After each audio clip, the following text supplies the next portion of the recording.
السلام عليكم ورحمة الله وبركاته، ازيكم يا أحلى متابعين.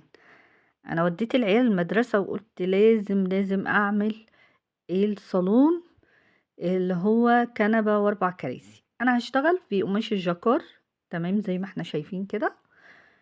هنشتغل واحدة واحدة وبالتفصيل إن شاء الله، وتابعوا معايا. احنا المفروض بناخد 3 مقاسات: الإيد والشلتة والظهر، تمام. أنا هاخد أول حاجة اللي هي الشلتة، تمام. هنظبط قماشنا وهنحط البرسل على البرسل، لان انا هشتغل على 2 كرسي، تمام.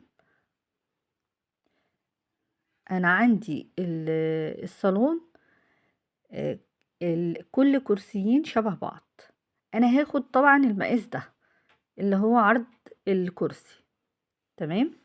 المقاس من هنا في العرض. خلاص، هنعمل ايه بقى؟ انا طبعا ما معيش منظورة، فانا اخدت بالقماش زي ما احنا شايفين كده، تمام، وهقصها.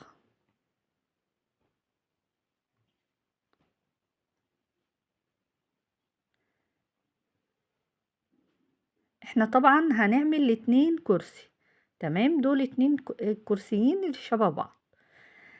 انا عاملة فيديو بالتفصيل، تمام، بطريقة مصغرة. هنزل لكم الفيديو بتاعه في صندوق الوصف.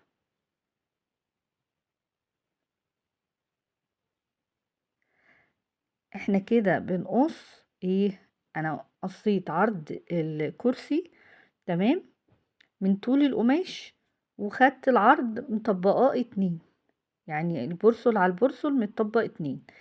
انا كده هعمل شلتتين مش شلتة واحدة.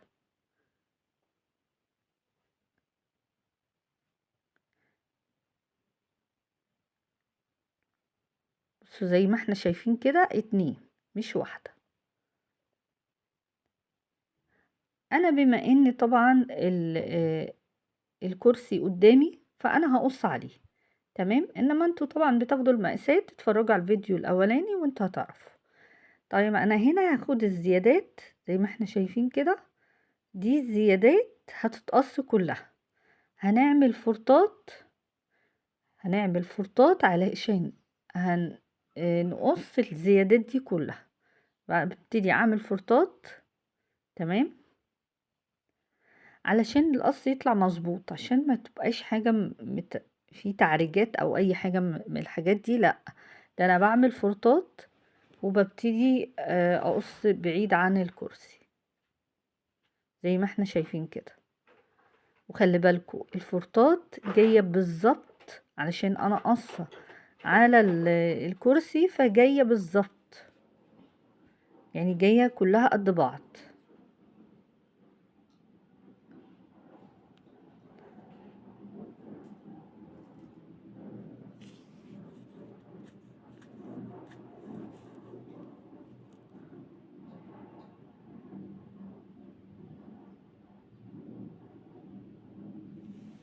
بصوا ده هيكون شكلها.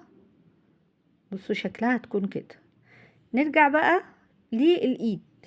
هنقص الإيد. طبعا أنا خدت دوران الإيد، وهاخد الطول بتاعها، تمام.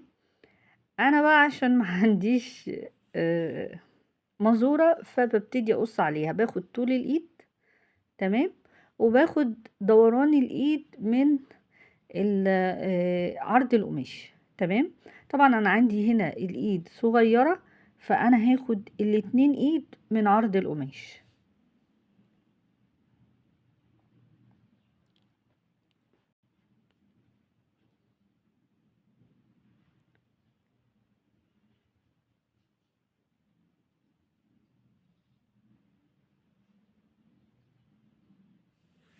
انا واخده معاكم خطوه خطوه وعلى مهلنا كده، علشان تفهموا بالظبط. يعني في ناس لما بتشوف الحاجه مقصوصه قدامها، ما شاء الله بتبقى شاطره جدا وبتعرف تشتغل على طول.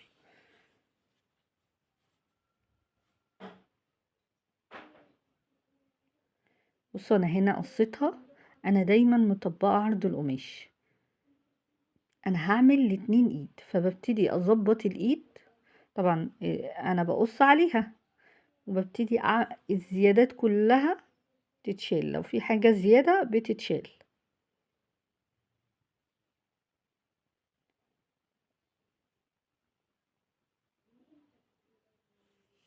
هعمل برضو شورتات. انا عندي هنا، بص زي ما انتوا شايفين، هاخد المفروض، لو هعمل انا مش هعملها كورنيش، يعني انا هعملها كب، يعني من غير كورنيش خالص. تمام. لو احنا عايزين نعملها كورنيش نفس القصة بالظبط، نفس اللي انا قصيته ونفس اللي انا عملته، بس هتضيفي كورنيش زيادة، يعني بدل ما تحطي استك لا هتحطي كورنيش.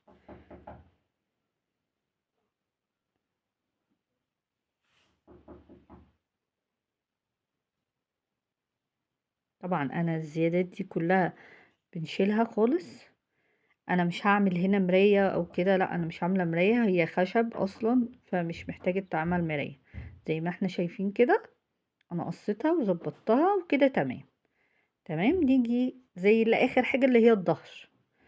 الظهر ده هناخد عرض الكرسي زي ما احنا شايفين، هناخد المقاس ده من هنا لهنا. تمام. طبعا وهناخد الارتفاع، اهم حاجة الارتفاع. بصوا احنا مش هناخد الارتفاع من فوق، لا ده هنعمل حساب ان في التحشيرة للقماش. تمام. انا قصيت زي ما احنا شايفين كده، انا جاني اللي هو عرض القماش، يعني قصيت من طول القماش وعرض القماش. طبعا احنا عندنا دورانات، فهنبتدي نظبط الدوران على الكرسي بالظبط. تمام. طبعا الناس اللي بتشتغل اونلاين بتحتاجي مقاسات بالتفصيل. اتفرجوا بس على الفيديو اللي انا حطاه لكم في صندوق الوصف، هتلاقوا تفاصيل التفاصيل، انتي بالتفصيل هتعرفي تقصيها برضو نفس القص ده. طبعا انا باخد الزيادات لان احنا عندنا الظهر من فوق اكبر من الظهر من عند الشلتة، فبنبتدي نطلع كل الزيادات دي علشان نظبط، وبتبتدي تظبطي كده عشان ما يكونش فيه كشكشة، يعني ما يكونش عندك حاجة مكشكشة، لا ده بالظبط. نيجي بقى للظهر اللي هو الدوران اللي فوق. الدوران اللي فوق ده هنقصه زي ما احنا شايفين كده. تمام.